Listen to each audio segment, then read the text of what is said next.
So here's a PulseChain dev update. Nope, market update now. These feel way differently to do when you actually have a live chain. They're also a little more fun when you have sleep, so I highly recommend that you both enjoy the chain and get a little sleep, guys. So everything is flying. I hope everybody's excited, man. It's an emotional and tiring and just absolutely crazy event, right, to actually have this bad boy live. So PulseChain is here. We're out and rocking. A couple things. Let's just jump right into it. So PulseX, kind of as we have seen on the previous testnets, is not fully up. We have a few contracts. We don't see some of the extra functionality, limit orders, things like this. We semi-expected that. We kind of touched on that a bit. So I would expect that over on PulseX, we see a drip of some of these features over some time. We'll expect to see all these things come out. We'll have to see the time frames. It'll be interesting to see how that develops there. On the network itself, a lot played out that we kind of thought we would. So we saw some very early trades that were absolutely outrageous. We saw just mind-blowing volatility. I was sitting on stream with Hexo and those guys for just a minute, and I was sitting there and we saw from one hex would get you anywhere between, I believe we hit like 52 all the way up to like 115, just literally sitting there chatting. One, I cannot believe how strong PHEX is doing. I thought we'd actually might see both of them flop, but it looks strong right now. You can tell the that hexagon bias in the space is looking good there. That kind of volatility. So just literally X candles. Just, you know, again, 100% up and down volatility. Very, very interesting stuff. Hopefully everybody was ratio trading carefully. It is a time to be alive. So lots going on there. We'll touch more on this. We do have some gas issues. So what we have seen is that there is, again, just a tremendous amount of activity. There was a few other people launching big contracts, some entities. Looks like we have some malicious actors. I'm sure we'll get the full breakdown and some drama to unfold there. That'll be fun for everybody, right? We all like a little drama. Price action's not enough. We all need a story to jump onto. Okay, so we got the high fees. We got PulseX rocking. That stuff should be updating soon. Yes, another one. There's a lot of stuck transactions. There's a tweet here from K4K that goes over some instructions. We'll try to make sure we link that. Everyone pay attention. I know the stuck transactions are a bit of an issue. Now, when it comes to some of these gas fees, things like that, this is not a network issue. This is a network usage issue. So pay attention to this, and kind of the point we really want to jump to is the bridge, right?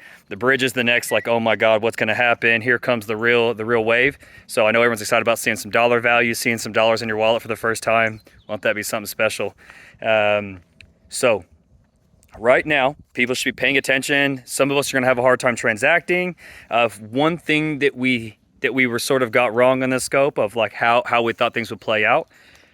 People assumed that we would have that insanely low price of Pulse, so people didn't necessarily have the amount of Pulse in their wallet that will actually be needed for transactions. So is it what we want? Probably not what we would have liked for a lot of participants and smaller bag holders, but it does end up giving some side of some sort of a market advantage for those that sacrifice, that have the Pulse on hand. So again, fair is a very tough word at times, and I think that what we're seeing is that people who had larger Pulse bags to get in here and make moves ended up seeing the strong side of the gas fees, right? So that's one thing to remember. Again, we want everybody to be safe. We don't want anyone getting wrecked, but for every side where you see a player get wrecked, somebody else made out like a bandit. So again, some of this stuff is just free markets. People should be safe. They should know what they're doing. With the bridge coming, that is the next wave. So we're going to see a ton of transactions. I would recommend, again, be safe, be calm. Make sure you're confirming that this is the bridged USDC and not copied USDC. They seem similar. I promise they are not. I think that most people should be very cautious. And I think that when we see this price come out, we're going to want to make sure we know what we're doing, guys. So I think that in general, the higher the price goes out, the more we'd want a DCA. The lower you think it is, and high and low is going to be relative to yourself, the more aggressive we might be. So this thing is going to be volatile. Do not throw your whole bag in. There's a chance you hit the low. There's a chance you hit the high. Take your time. Move these things out carefully. Allocate between all these assets. Double and double and double check again that you're in the right pool, that you're checking slippage, that you're not paying some 30,000 Pulse transaction fee. Take your time, guys. I promise you are more likely to do something dumb than do something smart in a hurry. So just take your time, roll through. Again, it's easy to look on Twitter and see somebody who hit some 50x bag or some crazy trade. You're not seeing the other 100 where people messed it up. Take your time. You do not need to be a hero on Twitter. You need to be wealthy in the next cycle. That's what matters. Take your time. Get ready for the bridge. Everyone be excited. It's a crazy one. You guys can tell in my bags. I've barely slept. I'm out here trying to get a quick walk in. Remember that I'm a human and not a bot trying to run transactions.